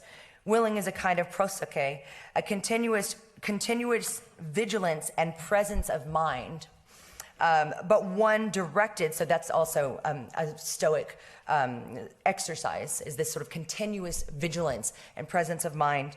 But this presence of mind is directed towards the infinite excessiveness of the event, to extract or counter-actualize more and more of the event in order that it may be incorporated into states of affairs. Summarily, what is at stake is this. One, to become worthy of the event equals traversing the event. Two, willing implies a kind of selection, not just assent. The actor or sage occupies the instant, represents and comprehends this instant, and doing so selects the event in such a way that makes the instant all the more intense. So I think aside from sort of occupying sort of, I think hope and is eluding me, I think that there's always also with the idea of dramatization, the idea of intensification. That is part of what the actor or as a model is doing or is about. Three, releasing the event means accessing more of the virtual event. What remains then is to explore the final element of the quote, to become the offspring of one's own events to be reborn. So I propose that this is related to the Deleuzian imperative to overcome the transcendental illusion of the self, indicating a process of dismantling the boundaries of the self, and is the inverted conceptual counterpart to the Stoic goal of eliminating the boundaries between self and cosmos. So this is the second part, Stoic and Deleuzian conceptions of self, inverting oikoisis, which I'm probably mispronouncing, but that's all right. In order to further examine the inversion between Stoicism and Deleuze, we must look more closely at their different conceptions of the self. Though it's rather uncontroversial to claim that the Stoics identify reason as the key characteristic of the human soul, let's look at the consideration of the Stoic self provided by Addo in The Inner Citadel and the relation of the higher self to a cosmic perspective therein. So this is a quote I don't have up there. The self becomes aware of itself as an island of freedom in the midst of a great sea of necessity, when the phenomenon of nature are stripped of all adjectives so that it appears in its nudity and savage beauty, which would be the perspective of universal nature and the flow of eternal metamorphoses. Accomplishing this cosmic perspective requires a delimitation of the self, or rather the elimination of certain non-essential elements of the higher self.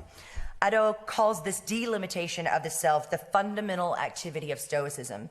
It reflects a complete transformation of self-consciousness. The guiding principle is that anything that is subject to external causality must be delimited. Then there are circles of exteriority which must not enter into consideration of the true self in its realm of freedom, each of which corresponds to Stoic doctrine concerning those which should be considered as indifferents, including the body as subject to physical laws and the domain of involuntary emotions which arise from bodies. So the delimitation of the higher self would actually be to sort of delimit both the bodily or the corporeal and the affects or emotions. By delimiting the self from these, the self becomes aware that it stands outside of this flux, but in doing so, now wants and acts only according to reason, purifying the higher self that is aligned to the rational world. The higher self is purified of pathos, aligned with reason, and revels in the intellect. This is good sense. As we've seen, the Stoic view of oikoisis assumes the good nature of thought in terms of its a priori nature as well as its telos. So I think I might have left this out, but the particular nature of human beings is to be rational. So in terms of sort of what makes us flourish and preserve ourselves, it's related to attaining as much of that rational nature as possible, right? I think I might have said that. So our natural orientation, according to the Stoics, is towards truth and reason, good sense. Deleuze, on the other hand, understands the rational, self-contained self to be a transcendental illusion and the image of thought that it relies upon to be in need of critique. According to him, good sense indicates a particular distribution of faculties that relies on assumptions of unification, identification, and recognition. Deleuze views the assumption of good sense as pragmatic rather than expressing a metaphysical reality. Goodwill and good sense merely overlay the human desire for stability and order onto reality. When good sense sees differences, it wills that the differences eventually equalize or annul themselves.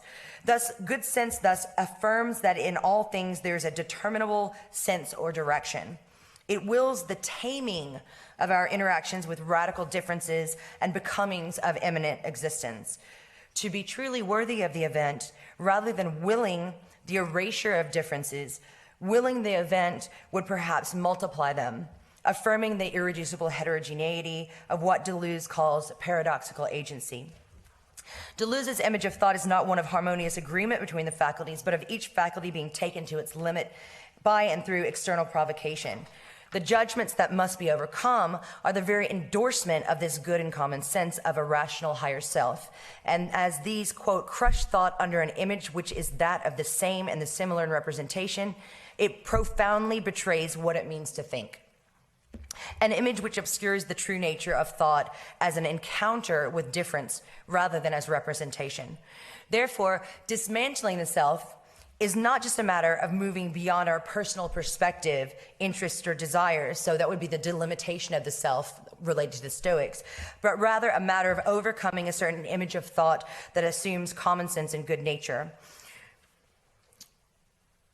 So, yet I want to claim that Deleuze actually takes the Stoic imperative to become one with or correspond to the cosmic to its ultimate logical conclusion. Rather than accepting the Stoic vision of a rational organizing principle in the cosmos, Deleuze offers a view of nature as self-differing, generative, and indeterminate. Understood through this lens, the seeming incompatibility between Deleuze's dismantling of the self and the edict to live according to nature of the Stoics resolves itself, as thought must think its self-differing genesis and renewal as aligned with this wholly impersonal, non-rational, and indeterminate cosmic flux, rather than stand outside of it. An inversion of Stoicism, but a form of oikosis nonetheless. The inversion reflected in Deleuze's dismantling of the self requires the reversal of the Stoic priority of self-control and the concomitant disciplining of the passions or desire. Supporting Deleuze's accentuation of the practices of experimentation and the proliferating of desire and active passions. And he says, do not count upon thought to ensure the relative necessity of what it thinks. Rather, count upon the contingency of the encounter with that which forces thought to raise up the absolute necessity of act or thought or passion to think. What this implies is that rather than the delimitation as described by Adot, dismantling the self is a method of exploring and surpassing limits of our being, which would be inherently externally oriented and which operate through exposure rather than closure. Acquiring, this is the second, knowledge of the powers of the body in order to discover in a parallel fashion powers of the mind that escape consciousness. So this is interesting because the Stoics say that what is out of our control is anything that is related to the causal order. So our bodies and external bodies are something that we should regard with indifference. And I think this is ultimately inverted in Deleuze. Deleuze presents this becoming and this dissolution of the self as a matter of passages and fluctuations of intensity, which is to say, an affective engagement with the world. The goal would be allowing these fluctuations and disturbances to flow over and through us, effectively letting them in. Remembering Deleuze's imperative to release the event, affect is the enacting of a cut or tear in the surface, an encounter that forcefully reopens the pulsating primary order from whence sense and surface arises. Deleuzean spiritual exercises would involve the consideration of affect and desire as virtues, to Stoic language, rather than things to be avoided or delayed. Spinoza, one of Deleuze's self-proclaimed predecessors, also reserves a more positive role for the passions and body and has a similar view of the edifying potential of encounters, which is explained in terms of the increase or decrease in one's power to act and think. This is a crucial difference. The emphasis placed on affect and the attunement to the body rather than indifference towards it, which indicates the relation between an affecting body and affected body, and by extrapolation centers on the importance rather than indifference towards the body as both the site of passage of intensity and the locus of these transformations. Now, in what seems to correlate to Stoicism, Spinoza delineates actions as a power of acting, which originate from the individual from passions, as a power of being acted upon, originating from an external source. For Spinoza, passive passions are those linked to inadequate ideas, separation from real causes, while active or joyful passions, those in which external bodies are in agreement with mind, are those corresponding to adequate ideas, which, very similarly to the Stoics, means that there is a clear understanding of real causes, which in turn leads to the increase of our capacity to act. Active joy. Thus, their acquisition entails bringing the passions in line with a rational order. While passions in general separate us from our power of acting, they can also increase our power to be affected. And when we have encounters which enter into agreement with our own body, they produce joyful passions that lead us, quote, to the point of transmutation that will make us worthy of action and of active joys, which pertain to the rational acquisition or more perfect understanding. In other words, a prima facie reading of Spinoza would suggest that passions are a necessary and ineliminable part of, quote, what makes us worthy of action and life, but are to be surpassed in view of a more rational acquisition of the concept, adequate ideas. Deleuze's uptake of Spinoza actually complexifies this particular understanding of the role of affect. On the prior view, increase of power and the corresponding active joy pertain to moving beyond sad passions, and some might say even beyond joyful passions, which differs from Deleuze's appropriation on several counts. First, although Deleuze advocates the promotion of joyful passions and ultimately active joy, as Rudick points out, and I'm in agreement, Deleuze extends Spinoza's argument by exploring the passions to all affects. Thus, Deleuze is not merely focused on the move from passive to active or the discovery of common notions from what this implies, but instead a more complex determination of a range of emotional and affective registers and their creative potential. And this strikes me now, I mean, in Lynn's talking about hope and beatitude, I mean, those are very positive, but also it talks about death and sort of suffering of suicide and alcoholism, and so I think that is reflected there. In other words, there's a shift in viewing affect as edifying our thought to actually creating new modes of thought and as exploration of immanence of affective life as such. Though perhaps less apparent when reading Deleuze solely on Spinoza, this becomes clearer when combined with his insistence on the creative potential of aesthetic encounters, whose power lies in their ability to disrupt and confound us. Relatedly, Deleuze would not be satisfied by an account of eupathoi as related to Stoic virtue or a Spinozist correlation to adequate ideas that merely associates them with becoming more rationally ordered. The aim is not to make something known to us, but to understand the power of knowing. At several points in his discussion of Spinoza, Deleuze points to a kind of knowledge beyond reason, intuitive intellect, or towards a mode of thinking beyond the idea, that of conatus and affect. Second, this interpretation also neglects the pervasive way that Deleuze advocates affirmation of the encounter as a provocation in and of itself, as a power of shame for example, the power of shame to catapult us beyond ourselves and what we think we know or are. Rather than solely a telos towards rational, adequate ideas, the Deleuzian ethos is guided by the desire to increase affective capacities and create new capacities. It's thanks to these passions, that we move to more understanding and knowledge, but Deleuze is quick to point out that this knowledge is in service of life, of understanding our singular existence as an ongoing and infinite process, being worthy of the event as it is infinite and never-ending. unlimited. In this respect, Deleuze takes the more Nietzschean view that passion and affect should be cultivated in order to learn more about the unknown, essentially embracing risk and contingency, and the acknowledgement of our purview should be to explore more of what we can become, to discover and create, rather than assume a coherence between an already known rational nature and ourselves. There is value in every encounter that force us to think beyond recognition, ungrounding thought. Okay.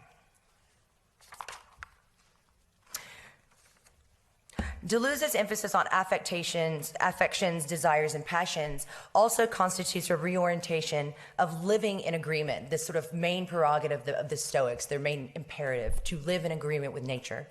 A new, as I say, oikosis. As I've mentioned, the Stoics associated oikosis with self-preservation, deriving the notion from observing how organisms are fitted to their environment, linking this to humanity's greatest capacity to reason. For Deleuze, preservation is rather expressed as increase in the capacity to be affected and to affect. Quote, each tries equally to preserve himself and has as much right as he has power, given the affectations that actually exercise his capacity to be affected. Here, Deleuze is endorsing the basic premise of living in agreement, but this phrase has now become compatible with what Deleuze thinks should guide us: affects which both enhance the power or potential of the body and lead us to know what these potentials are, spurring us to new thoughts and new bodily configurations. What differentiates the wise from the foolish is the type of affectations of which they are capable. So the final section. Come on. Oh, wow. Okay. I knew this might happen. So in the final section, it was going to be from spiritual exercises to experimentation. And I think what I want to argue in this section, and I'll just summarize instead, is that Deleuze, in order to experience the event, I think Deleuze advocates the dismantling of the self as a kind of spiritual exercise necessary for that. I actually read the two Faces of Death stuff that Lynn was saying as a kind of spiritual exercise that actually has the effect, and I think this is born through the literature of having sort of a dissolution of the self, that kind of effect, and that it's only by doing that we can have what I was going to associate with this idea of a cosmic perspective, but not a cosmic perspective of reason like the Stoics, but in terms of Deleuze's own ontological considerations. And then I was going to say, like Lynn, that though that's an example that seems to be a kind of spiritual or sort of thought exercise, that one can't actually forget the fact that for Deleuze, in logic of sense and definitely in terms of the ideas of experimentation, that there's always a reincorporation or a corporeal aspect. And these quotes, which are in this last section, I think reflect that. So I agree with Lynn in that the counter-actualization actually is double-sided, and that there's both the need to sort of proliferate or sort of understand and address the event in its unlimitedness, but then that there's a way that we have to then select and actually incorporate the event in our own bodies in different ways in order to also counter-actualize ourselves.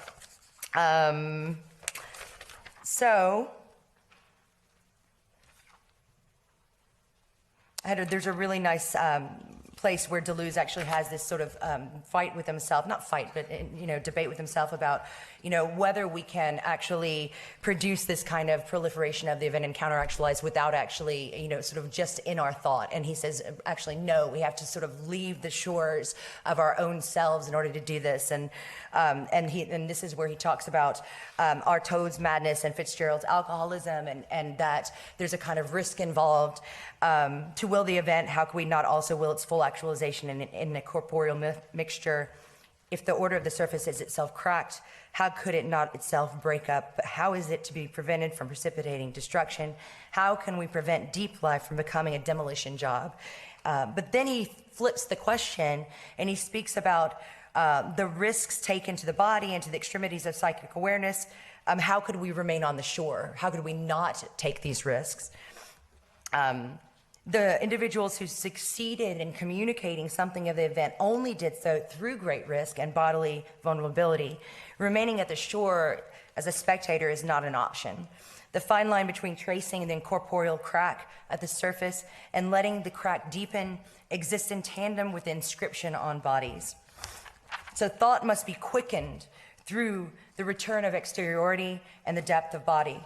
The crack by which we can understand the dismantling of self makes possible the release of the underlying forces and effects that compose the depth from which the surface is generated. So one final paragraph.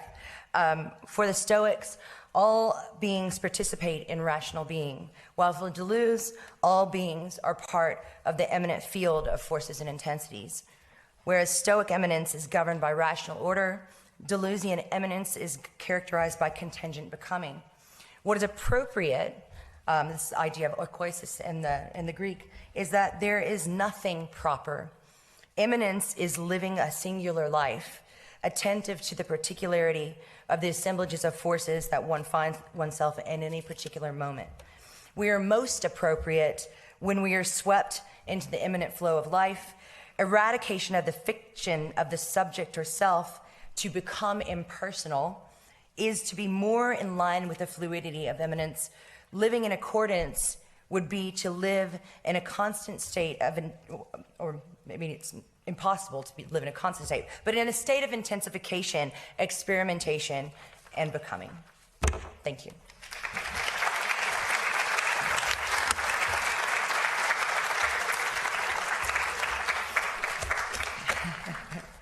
This is just the way I like it.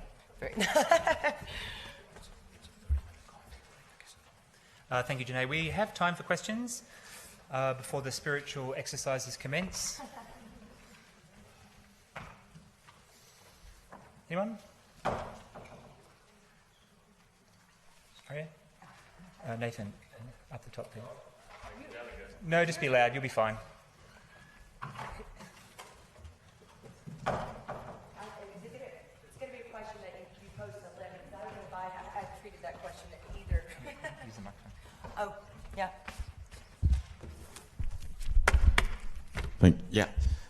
I was wondering, from a Stoic point of view, as I'm always able to communicate what causes what, because that is rational. If you and I are debating, well, what is happening in the world, then because of our rationality, intersubjectivity is in a sense guaranteed, because that's what rationality does, basically. So with this shift to an emphasis on affect, how would you see, let's say, intersubjective communication happening? All right, so first, it does seem like there's more of a guarantee of intersubjectivity because we can know what we mean and we can know what we're referring to. Though, I mean, the fact is the Stoics are really strange because all Stoics, especially practicing Stoics, at least this is my understanding, and again, I have been in communication with this group of classicists who are much better readers of ancient philosophy than I am, but one of the things they emphasize is that the Stoics thought it was they were part of a failed project. And so, this is one of the reasons that I think one of the spiritual exercises actually begins to be a kind of resignation. So the idea of sort of resigning ourselves, it's not just so that we can be more rational, it's also because we can't actually know the causal order completely. And so I want to just say that as an aside, because therefore that really actually opens up the question of the guarantee of intersubjectivity. And so that's actually just interesting in itself. In fact, when they talk about causal order, it's not ever in a sense of linearity that we would understand. It's always, they use the words like network or sort of intricate web. And so it's our goal, but they never assume success, I guess, as it were. In terms of intersubjectivity, in terms of Deleuze, and as you were saying, moving to this idea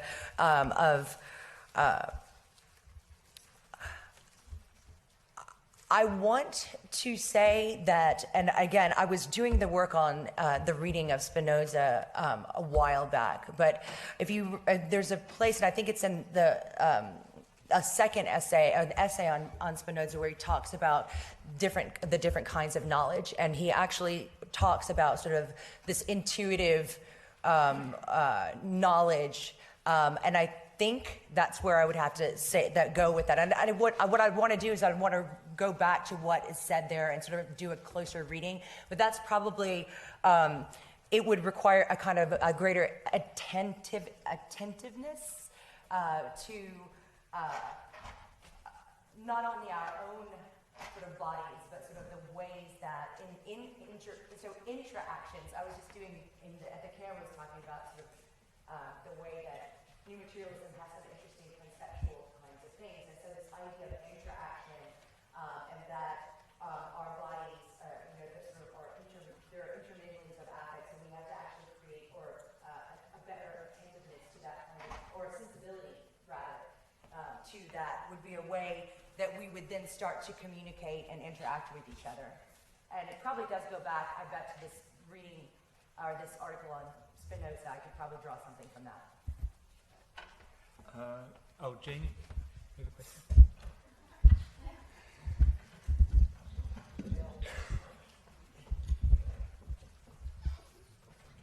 We have time for another question?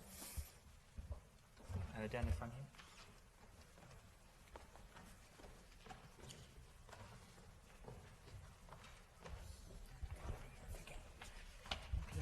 Thank you. Maybe a question for both of you this morning.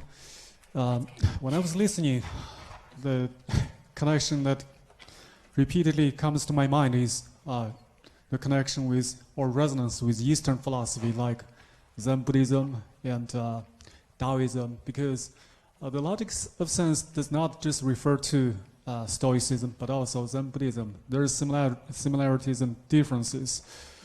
I was wondering whether you're invested in or did the homework about Eastern philosophy and see any. My sense is perhaps Deleuze's philosophy is pointing in that direction, which is the Orientalization of Western thought, but not a simple repetition, but perhaps there is a kind of involution between the two traditions. There is a kind of going beyond. Just wondering, what's your sense of that? Thank you. Well, so I have to say I did not do my homework and sort of pursue that line. I mean, I generally sort of have the intuition that that one could, right? So this idea that I'm working with is sort of the solution of self in order to actually have a sort of. Because I think what's interesting about Deleuze's uptake of the Stoics is this idea of sort of.